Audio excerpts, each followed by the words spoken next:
The following is a practice of a suicide assessment and safety plan. This is not a real client. Um, Her name is Tuesday and she is 20 years old.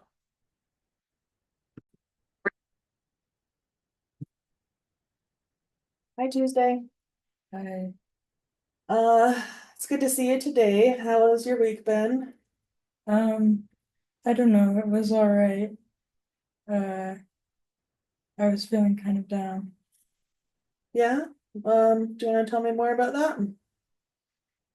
I've just been thinking a lot recently about how it would be better if I weren't around.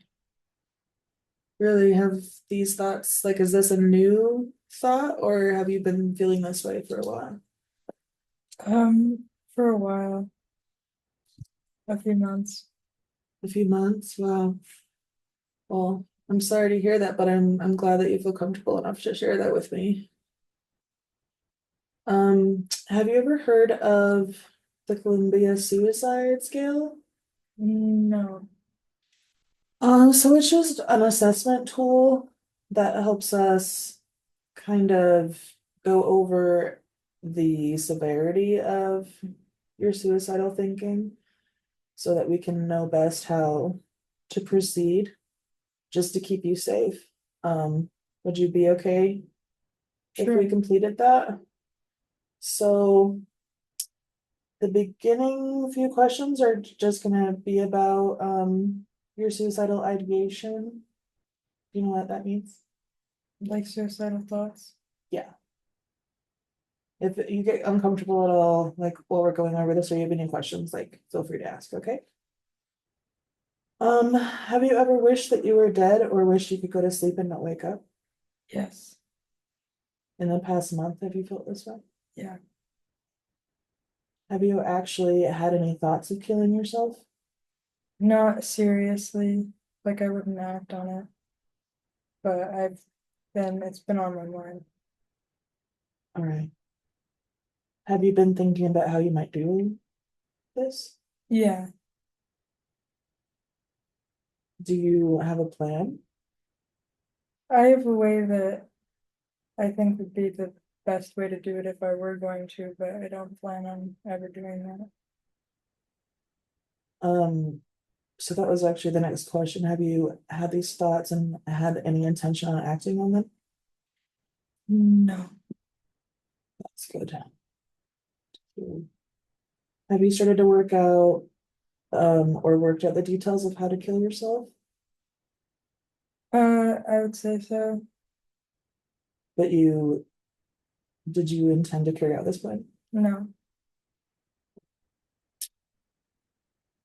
Um, this next section is going to kind of go over the intensity of the ideation that you've been experiencing.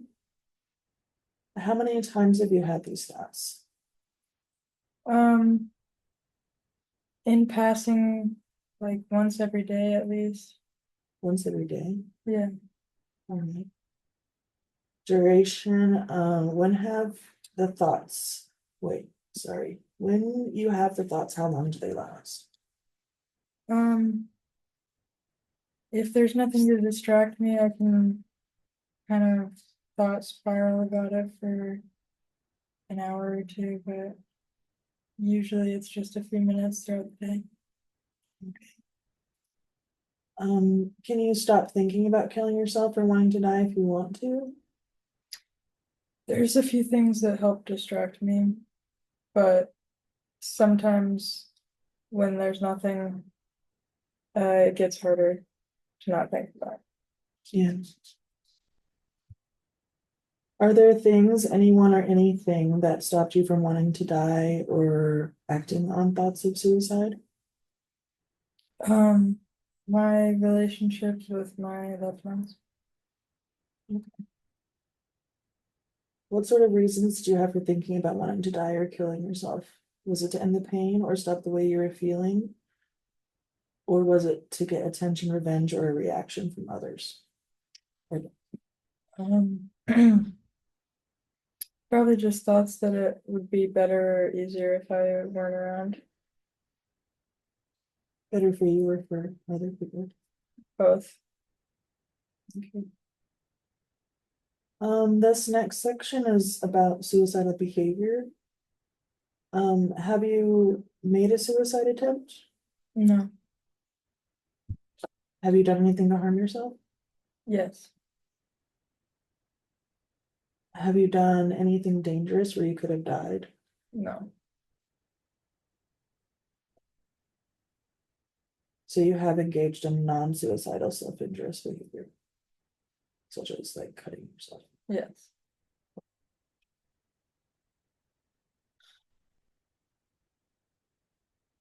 All right, so since you haven't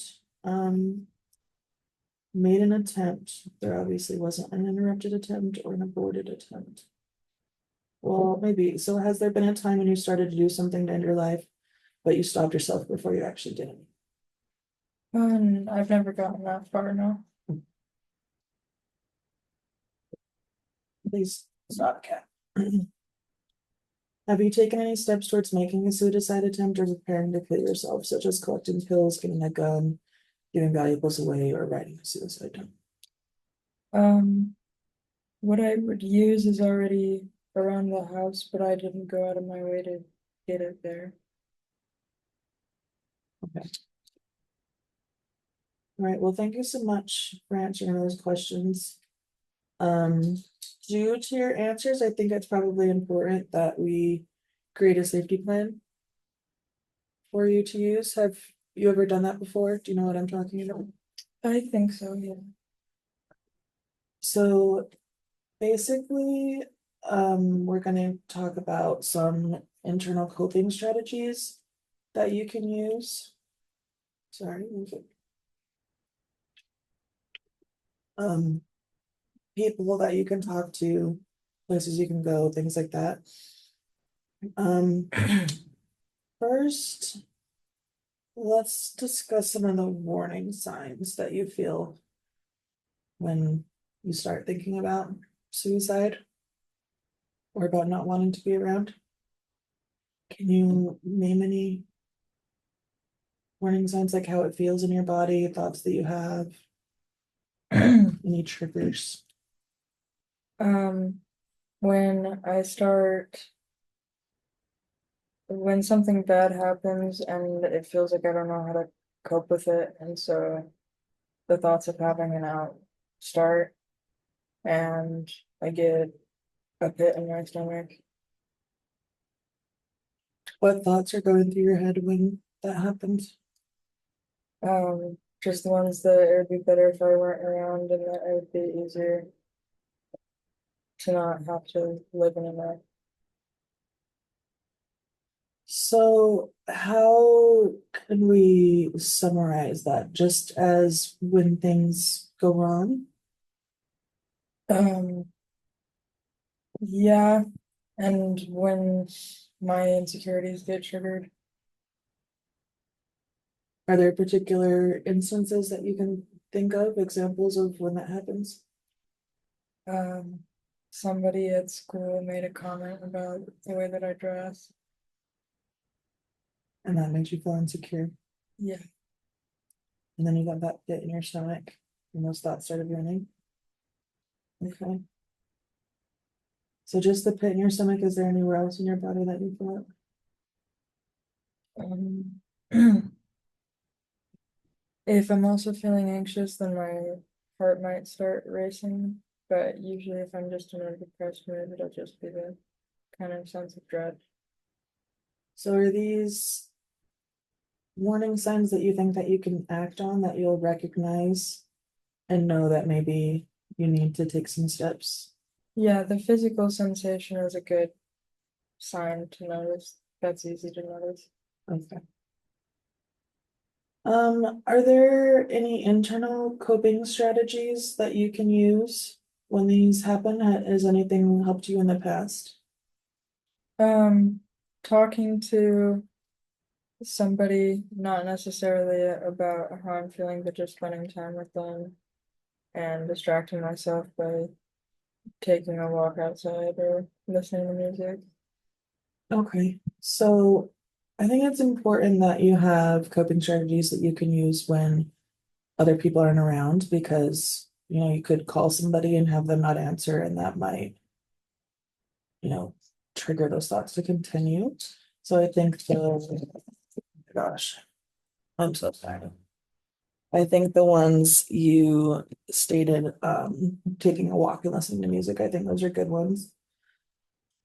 Um, so I think there's situations where you maybe couldn't go on a walk or couldn't listen to music, like you mentioned being in school. So are there any kind of internal things, maybe some of the practices that we've done in session, like breathing exercises or like thought exercises that you could use that have worked? Um, I have done breathing exercises and that has helped me calm down, especially when I'm feeling more anxious. Um, I haven't tried any thought exercises though. Is there any particular breathing exercise that works? Just breathing out longer than I breathe in. Okay. Yeah, Um, just for our safety plan, is there like a name that you want to give to that breathing exercise? I don't know the name. Maybe we could call it long breathing. But yeah, long breathing. Okay. So are these strategies that you think are going to be easy for you to use in the moment? Like how likely are you to use them if you're feeling that way in your body? Uh, I'll think back to our conversation and when I feel that physical sensation and that'll remind me to try to use these. I think this should be easy. So you think you're likely to use those? Those Yeah. will be effective. Okay, and what are some people or social settings that can provide distraction to you? Like you said, somebody that you can talk to distract, not necessarily about the Yeah. problems. Um, my grandparents or my parents or my boyfriend or my friend. Sorry. Okay. And you have their phone numbers? Yeah. Okay. I will give this to you when we're done so that you can write down their phone numbers. Because this is a plan that I want you to like have on you and have their numbers, so it's something physical that you can look at in a moment. So we'll do that after. And is there, say you call those people and you reach out and they don't answer, is there a place that you can go and get social interaction that's like a safe environment where you feel, kind of calm and comfortable? Um, I could go to the dog park. Okay, yeah, the dog park's a good one.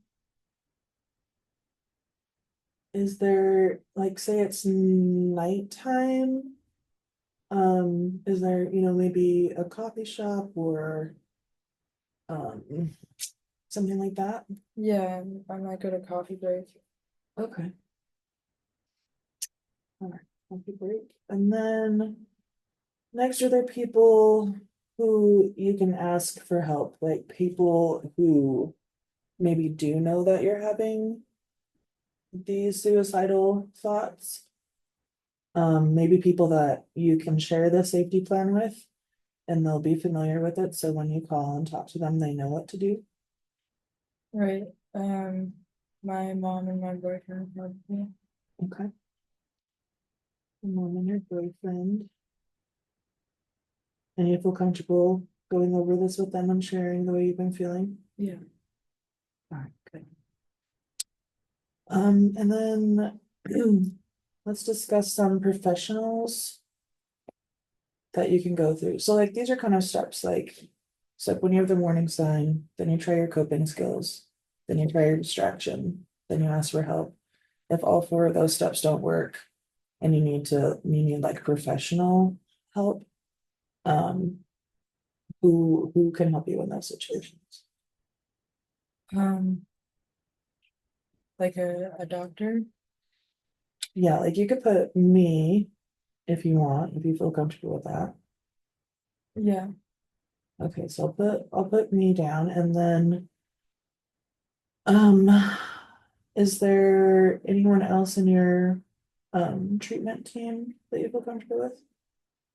My psychiatrist. Okay, so we'll put down your psychiatrist. Are you familiar with any local urgent care services? I know that they have them at the university. Yeah, like the Huntsman Yeah, Mental Health Institute. Okay. So you could go, are you familiar with their crisis center on 33rd South? yeah, I think so. They have a 24-hour receiving center where you can go and stay and be safe and get help on a short-term basis. Okay. Okay. Um, are you aware of the hotlines, the suicide hotline?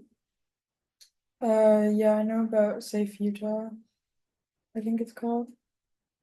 And there's another The one. 988 line? Yeah, Okay. Yeah, 988 is great. You can call and just talk to somebody, but also if you're having like a very severe crisis, they can send a mobile crisis team out to help you with a therapist or a social worker that can talk to you if you need it. Okay. And do you feel comfortable with these resources? yeah. Okay. And then lastly, you had talked about your like choice of means being already present in your house. Do you mind sharing with me what that is? I've thought that I would probably use whatever pills were around. Pills? Yeah. Um, what can we do to make your environment safe so those pills aren't there immediately if the thoughts get bad? I could, um, we could get locks for the medicine cabinet or have my mom keep the medicine. Okay, so if you talk to your mom about this, do you think that she can handle getting rid of those pills or putting them in a different location that you can't access? Yeah. Okay. And are there any other means available to you in your house that you might in the moment be able to use? There's a firearm in the house, but I probably wouldn't use that. But just to be safe and to make sure that, I feel like people think that suicide is this really long drawn out thing, but in reality, most suicides happen very like impulsively. So is there something that maybe you and your mom could discuss about doing with the firearm to make it not accessible either? Keeping it locked up. Does your mom have a gun safe? I'm not sure. Okay, but you think that should be Yeah, helpful in doing that? And you don't feel like you're at risk asking that or like being around it while yeah, it's no. secured? Okay. All right, well, I feel like this is looking pretty good that you have a lot of support around you and a lot of people that you can go to. How are you feeling? I'm feeling good about that. And you think that this is something that you'll use in the moment? I'm definitely gonna try to remember it. Okay. Um, let's keep it on you. We can print it out. We can make a little version you can put in your wallet and you can keep it on you so that in that moment, if your mind starts racing, you can pull it out and look at it to remind yourself, okay? Okay. Okay. Well, thank you for talking with me today. I'm really glad that you felt comfortable enough to share this with me. And if you need anything between our next session, you can reach out to me over email. You can text me. Okay. Um, but try and use your safety plan if you need it. All right. Thank you. All right. Well, thank you. I hope you have a good rest of your day. You too.